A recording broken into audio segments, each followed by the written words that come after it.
Hey yo, what's up guys? Mr. Counterattack here again doing another video for you guys today. In today's video, we're going to be taking a look at the M1-Go Godzilla 1955 figure. Here's the header card it came with. It's got M1 right there, Godzilla 2019 with the 62 suit right there, made in Japan. Got a really cool image of Godzilla and Anguirus. It looks like he's about to split open his jaws. Godzilla right there. I'm not too sure if this says Raids Again or Godzilla's Counterattack. Trademark Toho Company Limited. And yeah, it's a really cool header card. I like the way it looks. And on the other side, it's got Godzilla 1954. So I'm assuming they probably reused this for the 1954 figure they released. But yeah, it's a really cool header card, I must say. And while I'm at it, here's the bag that it came in. It says Godzilla and some other stuff right there. And if we look over here, it says $175. I don't remember if that's the amount I paid for this figure since I've had it for almost a year now. But I will tell you this was not cheap, not even in the slightest. As I stated in a video many years back, Godzilla 1955 has become one of my favorite Godzilla designs. Not my number one favorite, but it is on the list with all the other ones that I like. And I only had one figure to represent this Godzilla design, so when I came across this one on eBay, I decided to pick it up. And the Raids Again suit has been gaining a lot of attention within the past year with a lot of analog horror videos coming out with this Godzilla design in it. And honestly, that's kind of the main reason why I bought this figure too, was because when I came across those videos, it made me appreciate the design even more. Because I didn't realize how creepy the suit was until I started watching those videos, and I even had a nightmare at some point, believe it or not, of this Godzilla, which is pretty crazy since I haven't had a nightmare of Godzilla since I was a kid. But enough talk about that, let's take a look at the figure. I really do like the sculpt on this Godzilla figure, as you can tell by the pronounced scales right here. Along the body, you got the breastplate that the Godzilla was known for in the Showa series. Got little details right here on the neck that show the holes where the suit actor Haruo Nakajima would have seen through the suit. Here we can see the head right here. It's a really nice representation of Godzilla in 1955. It doesn't have the deformities of the suit because one side of the suit was actually a little bit bigger than the other side. Here they kind of made it a bit more symmetrical, but you know, it's a really good representation of Godzilla 1955. You can see the giant eyes right there, eyebrows on the top, his little nose, the fangs sticking out, the teeth right there that are sculpted. And much like every other Godzilla 1955 figure, this one is made with its mouth closed. You can see the details right there on the neck, and you can see the dorsal plates coming up, which look really good. I like the way they look. They're kind of sculpted together, not really individually sculpted in the middle, but nonetheless, they still look really good. See the arms right there. Got a little bit of bagginess right there. The claws look really good. You can see the bell-shaped body that the Showa Godzilla was known for. The really powerful legs, the knee is right there. Got the toes right here along the bottom. Look really good. And you can see the tail. It's a little short, a little stubby, but that's what I come to expect with a lot of these, Godzilla figures made particularly out of hard vinyl. And yeah, overall, it's a really nicely detailed figure. I really do like the way it looks. It looks just like Godzilla 1955. Now, as for the paint job, with many M1-Go Marmot figures, Metacoms, or like CCP figures, those hard vinyl figures, they're not particularly made to be movie accurate. They're kind of made in a very sporadic way as far as paint job goes. But I do like what they did with this figure, as it does feel like a colorized version of the 1955 Godzilla's suit.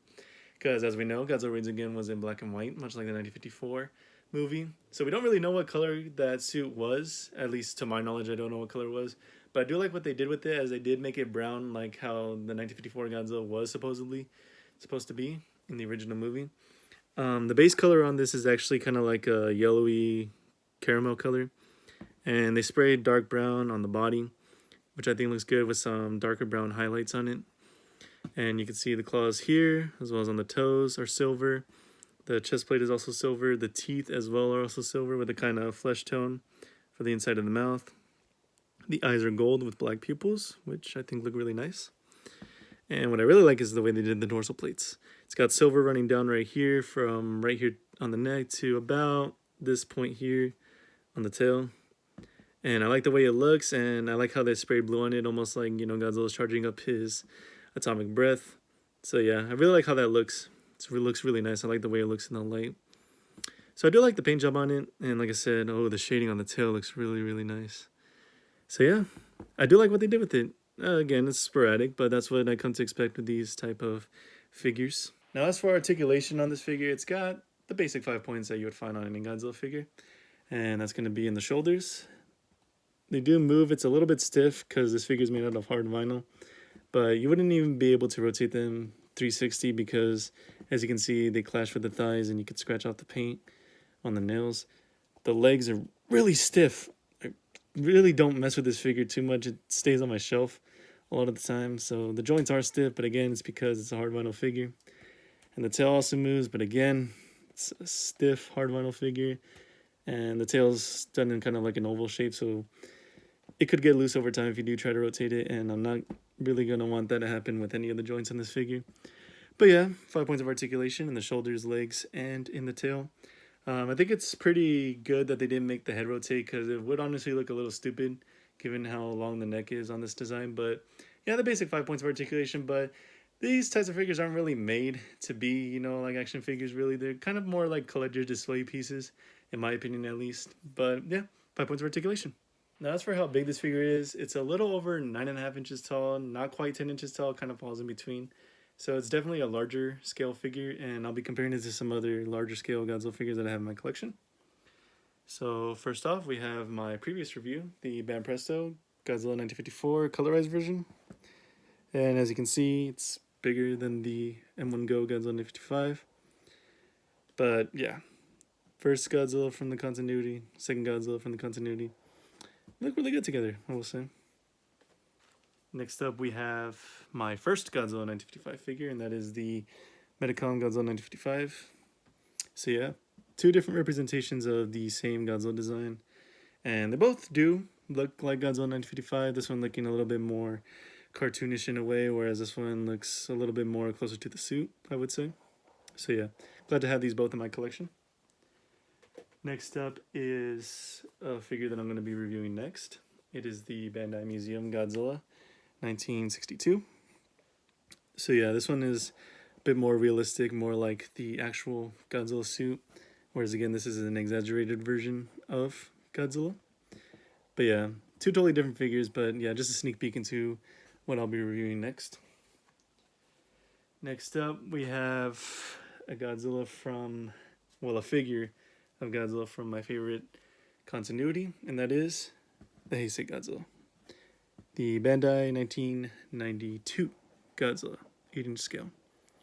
So yeah, just showing the difference in size, and also to show off that I got this figure. So, yep. Now here it is compared to my number one favorite Godzilla suit, and that is the Godzilla 2003 suit from Godzilla Tokyo SOS. This one's made by Bandai in the 9-inch scale. So yeah, still taller than this figure. And to give you an idea of its size, here it is compared to a basic Bandai 6-inch figure. So we have Bandai Godzilla 1968. So yeah, definitely a much larger figure. So yeah, that's scaling. So all in all, I really do love this figure. It's a great representation of Godzilla 1955 in a bit of an exaggerated way, but overall it does look like the Godzilla design that it's supposed to represent. The detail on it is really great. The paint job on it is a little bit random, but I do like it, how it looks. It's a bit, you know, it stands out on the shelf definitely compared to all my other Godzilla figures. Articulation is basic, but I don't really get these type of figures for the articulation. I just get them out of aesthetics. And overall, it's a really nicely sized figure. It's definitely a larger scale figure, so if you're into that kind of thing, you know, definitely be on the lookout for this guy. As far as where you can get it, I would say probably check out eBay, maybe some other, like, you know, secondhand sites that might have this. It's definitely going to be expensive. If it's over the $220 range, I would say definitely avoid it. But if you get it for at least under $200, I can't say what I did pay for it, but I'm pretty sure I did pay in between $150 to $160. Which again is still expensive, but compared to how most of these figures sell, that is a pretty good price for this type of figure. And overall, I do definitely think it was pretty worth it for that price. So yeah, if you definitely find it, pick it up if it's around your price range. If it's not, go ahead and avoid it. It's a good figure, but it's not worth, you know, spending that type of money on it. So thank you guys for watching this video. Hope you guys enjoyed it. And look forward to some more videos whenever I come around to doing some more. Like I said, the next up review is going to be the Bandai Museum Godzilla 1962, so definitely look out for that. But until then, stay awesome, guys.